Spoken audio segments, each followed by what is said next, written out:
Exercise Bay, Dave Priestley, we're back. We're going to go into what's called a bridge, but we're going to add a little element to that. We're going to do a little march with that. So does Kendall have the ability to stay in a neutral posture, keeping her glutes engaged, keeping her core tight, that Lincoln support system, as she adds a little bit of instability to the equation, to this exercise. So the first thing I do is I have to set her in the right position. I want to make sure that her heels, come on over here, Code. I make sure that number one, that the foot is planted straight, okay, 90 degrees of knee flexion.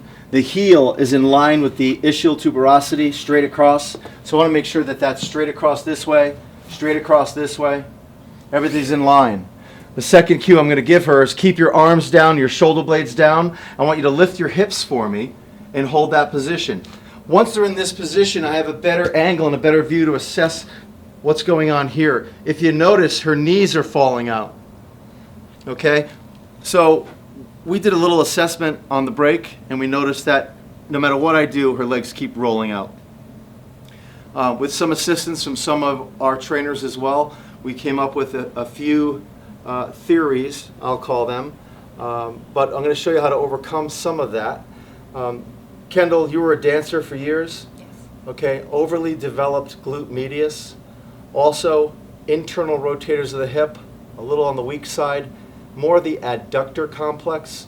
So right now what I'm going to do is I'm going to add an element to not correct that, but just make sure that all the muscles are engaging properly. I'm going to add an adductor complex. I took a yoga block, I put it between her knees, I have her hold it just enough that the yoga block doesn't fall. Okay? Don't have your client death grip this.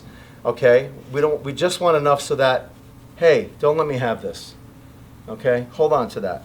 I'm going to straighten her feet back out. A lot of this kinesthetic awareness stops as we start doing all these things. This stick here that you've been looking at is basically, there's a cup of water on each end. We don't want this to rock too much. That would tell me that her hips are moving. This takes 3 seconds to set up. This is what we need to do as professionals. Take the time and be above the line or exceed the expectations, and you're setting this whole environment up correctly. What I'd like you to do is, she's an advanced athlete. We've went over this. I'm going to have her go into that second progression where she puts her hands on her belly. So the only base of support she has is her humerus, shoulder blade, and head. What I'm going to ask you to do is slowly march. The stick's not going to move, and the hips are not going to sway. Real slow. You're lifting a foot 1 inch. You're lifting a foot 1 inch, and you're trying to keep this as stable as possible. Okay? Now, get your hips just a little higher. There you go.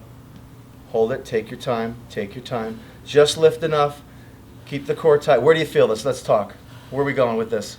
My glutes. Glutes? My hamstrings. Hamstrings? My belly button. Okay, across the waistline, exercisebay.com. The real world, right here. We'll be right back.